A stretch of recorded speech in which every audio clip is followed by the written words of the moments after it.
ಕಾಲ ಕೆಟ್ಟೋಯ್ತು ಅಂತೇಳ್ಬಿಟ್ಟು ಹೇಳ್ತಾ ಇಲ್ಲ, ಅದು ಸುಳ್ಳಲ್ಲ, ನಿಜ. ಯಾಕೆ ಹೇಳಿ? ಮೊದಲೆಲ್ಲ ನಮ್ಮ ಹುಡುಗಿಯರು ಹೊರಗಡೆ ಹೋಗಿ ಕೆಲಸ ಮಾಡಬೇಕು ಅಂತಂದರೆ ಏನು ರೀಸನ್ಗೆ ಗೊತ್ತಾ?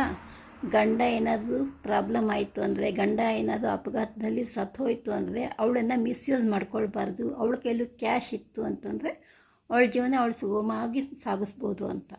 ಆದರೆ ಈಗ ಏನಾಗ್ತಾಯಿದೆ ಅಂತಂದರೆ, ಆ ಗಂಡನಿಗೇನೆ ಇವಳು ದುಡ್ಕೊಂಡೋಗಿ ಮನೇಲಿ ದುಡ್ಡು ಕೊಟ್ಟರೆ ಇವಳಿಗೆ ಅಲ್ಲಿ ಜಾಗ, ಇಲ್ಲದಿದ್ದರೆ ಅವಳ ಜಾಗ ಇಲ್ಲ,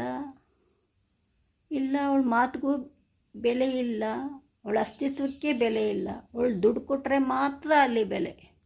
ಹಂಗಾಗ್ಬಿಟ್ಟಿದೆ. ನಮ್ಮ ಮಕ್ಕಳಿದ್ರಂತೂ ಮಕ್ಕಳು ಮಾತಾಡಿಸ್ಬೇಕು ಅಂತಂದರೆ ದುಡ್ಡು ಕೊಟ್ಬಿಟ್ಟು ಮಾತಾಡಿಸು ಅನ್ನೋ ಲೆವೆಲಿಗೆ ಬರ್ತಾಯಿದ್ದಾರೆ. ಅದಕ್ಕೆ ಕಾಲ ನಿಜವಾಗ್ಲೂ ಕೆಟ್ಟೋಗಿದೆ. ಏನಂತೀರಾ? ನಿಮ್ಮ ಅಭಿಪ್ರಾಯ ಹೇಳಿ.